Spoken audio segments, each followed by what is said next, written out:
आणि आता अजून एक बातमी येते पुण्यातनं, कारण काही दिवसांपासून इथं काही गुंडांनी भाजपमध्ये प्रवेश केलेला आहे, त्याचा वाद चिघळतोय आणि आता या गुंडांच्या पक्षप्रवेशामुळे भाजपात सरळ सरळ दोन गट पडले असं दिसतंय। पक्षातले आमदार आणि पालकमंत्र्यांना विश्वासात न घेतल्यानं गिरीश बापट यांनी नाराजी व्यक्त केली आहे। खासदार संजय काकडे जे राज्यसभेवर खासदार आहेत भाजपतर्फे, त्यांच्या जवळच्यांची भाजपमध्ये वर्णी लागली होती आणि म्हणून हे दोन गट पडतात असं दिसतं आहे।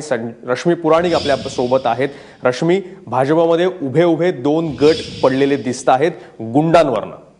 नक्कीच महाराज, गेले काही दिवस ही चर्चा होती की भाजपामध्ये आपण ज्या पद्धतीने चित्र बघतो आहे, स्थानिक पातळीवर कुठेतरी असंतोष होता की ज्या पद्धतीने प्रवेश होत होते त्याबाबत प्रश्नचिन्ह उपस्थित होत होतं की ह्या सर्व जे पक्षप्रवेश होत आहेत त्यांची पार्श्वभूमी तपासून पाहण्यात आली आहे की नाही।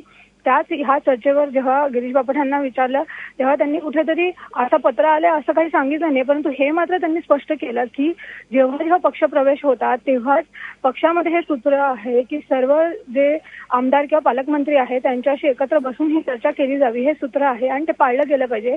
एक दोन प्रकरणांमध्ये हे सूत्र पाळलं गेलेलं नाहीये, त्यामुळे हे सांगण्यात आलेलं आहे की ह्यापुढे सूत्र पाळण्यात जावं।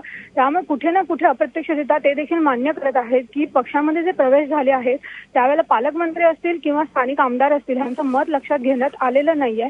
आणि ही चर्चा देखील आहे की स्थानिक आमदारांना कुठेतरी जो स्थानिक पातळीवर असंतोष असतो, रोष असतो, त्याला तोंड द्यावं लागतं आणि म्हणूनच ही भाजप पक्षात कुठेतरी मागणी आली की पक्षप्रवेश करताना किमान ज्यांचे पक्षप्रवेश होत आहेत त्यांची पार्श्वभूमी एकदा तपासून घेण्यात यावी। मयुरेश, धन्यवाद रश्मी तुम्ही दिलेल्या माहितीबद्दल। त्यामुळं हे वादळ जे आहे गुंडांच्या पक्षप्रवेशाचं सध्या भाजपने ढवळून काढलंय, त्याच्यामुळं अंदाज लावता येईल की पालकमंत्री आणि आमदारांना जर विश्वासात नाही घेतलं तर मग मुख्यमंत्र्यांच्या जवळचं आहे तरी कोण।